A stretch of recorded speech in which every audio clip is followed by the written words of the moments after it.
Okay, so you hear things like this, and like we said, the region is still very, very troubled. And how safe is it now for people to be trying to help while all of these security issues are going on? Is this something that should detract people, if I may use that word? Well, people can still help.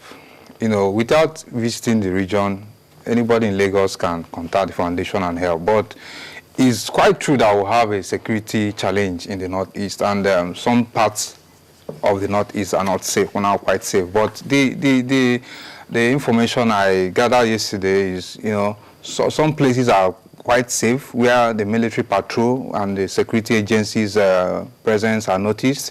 But in the hinterlands, they have this idea that security is not meant for them. But I think government is also trying to get some security cover across those areas, because the Borno state is such a vast territory, yes, and quite difficult to police. So generally I can say some places are safe, some are not safe. But to help the organization, one is not necessary you say you want to visit those people, yeah. But you can contact them. They have a way, they partner with some government agencies, right? So okay, so let's come back to you now, Miriam, and talk about your gift baskets. Yes. What is gift baskets, and how, like she said, how can people get involved with it? Okay. How did you get involved with it first? Okay. Gift basket, April 10th, some of us came together and decided, how do we help out with the humanitarian crisis in the Northeast? What do we do as individuals? How do we get ordinary citizens and organizations to help out with relief materials? After that, unfortunately, the Bring Back Our Girls, the kidnapping happened, and the Bring Back Our Girls campaign started. And with regard to what he said, if I can just go back, fear can't stop us from helping. If fear was going to stop us, Bring Back Our Girls would not be where it is today.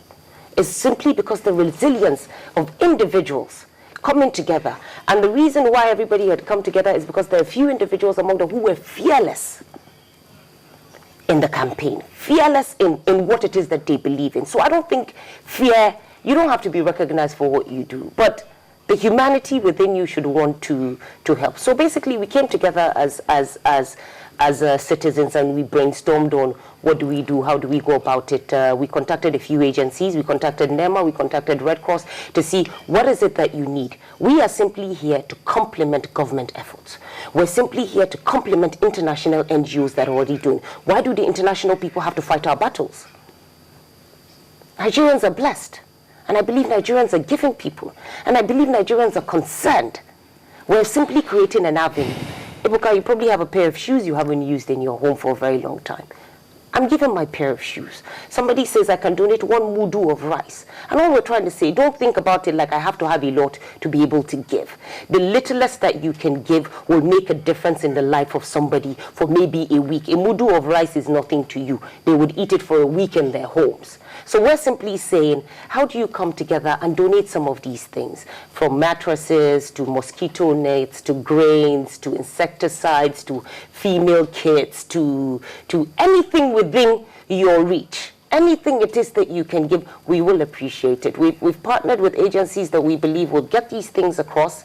We're going to get people there in the States as well to ensure that these things are gotten to the relevant locations, and also some international medical agencies who would help us out with the medical relief of some of the victims within those regions.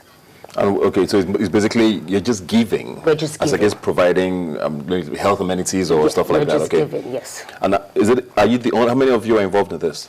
I think we should be close to 15 or 20. Okay. The first meeting were about 12 of us, 12 to 15 of us, the first initial meeting. And afterwards, of course, other people got involved, and we have a lot of other people that have involved from social media who are helping out with the media campaign, and for those who want to help out with the relief materials. So we have individuals here and there who are, but what we're trying to say is, how do Nigerians come together? Ibuka, the aim of it is not a northern problem. And we don't want it to be a northern solution. We want it to be a Nigerian solution. We want someone in Borno listening to his BBC Hausa, hearing, oh, in Lagos, somebody donated 100 bags of rice to them in Borno. That would give that person hope. And know that they're not forgotten, even if there's a limit to what the government agencies can do. Relief materials is an everyday thing. They have to provide these things every single day. So how do we help out? International agencies shouldn't be the ones helping us. Yeah. I believe that there are a lot of Nigerians that can do more than enough for those people who are there, just as long as we consider ourselves brothers and sisters, and just as long as we are our brothers' keepers. Yeah. Something I want to talk about is the issue of trust. I mean, I've seen a couple of documentaries on TV. A lot of stations have done documentaries. A few of them have visited Chibok, in particular, since the abduction happened, and you've noticed that what I get mostly from people who live in the Northeast today is that they basically don't trust anybody but their own selves. Security, sometimes they even say, I mean, the military has turned against them a few times. Anybody who is not from their community is the enemy as far as they're concerned, because people who have attacked them have been people who came from neighboring communities sometimes. So they form their own vigilantes and all of that. So with the issue of trust and things like this, how do you think reception, especially from people there, is going to be? Because literacy is also, I mean, of course, across Nigeria, literacy is a problem. So with things like this, it's always a problem. Of course, I think recently the NSA, Colonel Dasuki, launched a program, the soft approach to countering terrorism, And in that program, there is this element of community outreach, economic development, and also community policing. So I think what you said is very valid. There is a breakdown of trust within the community and the security services and some other people involved in this whole affair. So I believe that if government can accelerate on that program of trying to reach out through imams, through the non-governmental organizations. The people who the communities know. Yes, who the communities know. If they can reach out to them, try to help them to access these communities and talk to them, I believe that trust can be repaired, So I believe that the program can work. Still on trust for what you're doing. I mean, sadly, I've seen things even on social media, people who I thought were educated who've said things like, they're from the north. Oh, yes. So how do you handle that? Oh, yes. And that's what we're trying to do. We have to change the psyche of people. It doesn't have to directly affect you. And whether you say it doesn't directly affect you, it indirectly affects you one way or the other. The perfect example that I gave is the food insecurity. It affects you whether you like it or not. The prices of food in the market are going up, whether you like it or not. But with trust, you can't blame some of these people. Trust is a major, how do I put it, in Nigeria, and you can't blame anyways in Nigeria. You can't, even as somebody is watching me right now, watching us talking about, I beg, what are these people? Do you get where I'm coming from? But we're simply trying to appeal to the consciousness of people. Empathize with what is going on. You feel it within you. You empathize with the people out there. And we want you to know that it could be you tomorrow. Look at the Emad bombing. I'm sure you know Abuja very well. Emad could have been anyone. I think everybody has been to Emad at some point in their life. Yes, of course. Emad could have been anyone. So you might think it is far away. We don't know when it will come to your backyard.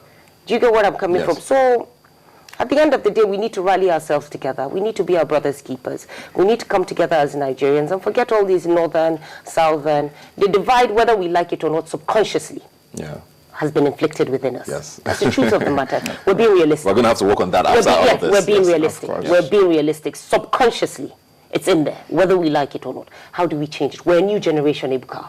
I think we're a new generation. I think we're doing things differently. I think we're approaching things differently. We're a generation that cares. We're a generation that wants to give. We're a generation that wants to make a difference. So how do we come together as that generation that is trying to make a difference? And that's all we're trying to say.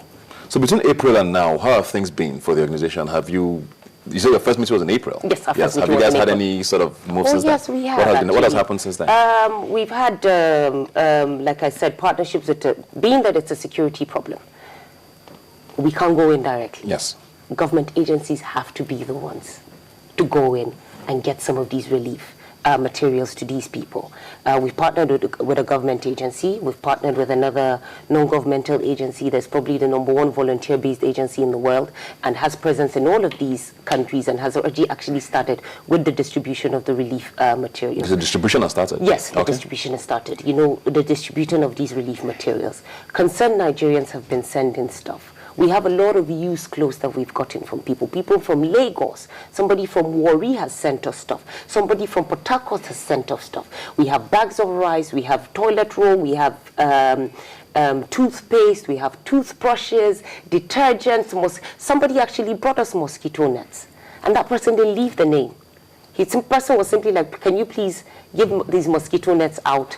And the person didn't leave their name. That's just to show you, I want to help. I want to do my little bit. You don't need recognition, to be quite honest with you, if you want. If you want the recognition, fine. But the humanity within you should be the first thing that talks to you. And that's all we're trying to pass along. Now, going forward now, I know we've talked about, you said it's about a decade probably before all of this is going to go away. But I mean, like I said at the beginning of the show, politics is going to take over a lot of things very soon. The World Cup distracted us a bit. Politics is even going to be worse because this is going to be our politics. Of course. And it's going to go on at least till like June next year. Of course. How are things looking in the next year? Well, with information, I do interact with some of these guys up there in the Northeast, and I realized that government has started, trying to bring in some equipment for these military guys. One thing that is certain is some of the strategy that they have been prosecuting for the past 1 year has not been very effective. Yeah. Though they've been working, recently they arrested the chief intelligence for Boko Haram and the guy in charge of the Chibok kidnap. They've been carrying out some counter-terror intelligence operations. And an attack was foiled in Abuja or something. Yes, and in Kano as well. There's this bomb factory, So they've been working under some excruciating conditions and getting the job done. But right now, the focus is on some specialized approach to counter some of these insurgent tactics. They've given them some mine-protected vehicles, and also in the budget, I saw some of the lines they are bringing in some assault helicopters. So I believe that the defense headquarters, because some of this generation of military leaders are the guys that even fought in the Liberia and Sierra Leone. They were lieutenant colonels, they were captains. So they have experience in all so they have experience in some of these things, and and some of that experience has to count. So I believe that for the next 6 months, if they continue in that specialized approach they are focusing on now, in Jaji they are training a lot of special forces, and police as well. So if they focus on specialized approach to counter this insurgency, we might have some respite. I was even going to say, it looks like in the last week, compared to the couple of weeks that have passed, it's probably one of our quietest in recent years. Yes. We actually didn't have anything major happening, which is very strange, thankfully. Can you imagine? Which is very strange. It has become strange for us to be. In the last 3 months have been crazy. Yes, they are really working. They are really working. So on the final note, just give us details of how to reach you and all of that before we go. Okay. Or the organization. Yes. For any more details, you can come to www.ayahefoundation.org. Ayahefoundation.org. You should be able to get all of the information and the necessary things that are needed. You can also email us on giftbasketng. Sorry about that. You can email us on giftbasketng. giftbasketng@gmail.com. Okay. And surely we shall respond to you. And are you on the social media? Not yet? Yes, we are. On Twitter, we're at giftbasketng. So you should be able to get us on social media as well. And of course, on my own handle on Twitter is @MissAugie. You should be able to get me, and I would be able to respond to anything. Thank you very much for all the good things and great things you're doing. I definitely will be supporting it. Some people have always wondered how they could get involved with some of these things, and I think this is a very great way to get involved. Thank you very much. We're really hoping that ordinary Nigerians can buy into it, because the positive energy that we send there, we will come a long way. It's not so much as, like I said earlier, the relief materials, but the gesture that Nigerians had come together, Nigerians had united to help out their brothers and their sisters that are being affected by this insurgency. So we pray that as you're listening to us right now, as you hear us speak right now, that whatever it is that you can give, you help us out, and we would make sure that it gets to those people that are being affected. Thank you very much for having us. Thank you very much, Nnamdi. Thank you very much. We're going to take a very quick break now. When we come back, we have a very, very special guest for you. You do not want to miss this one. Please stay with us.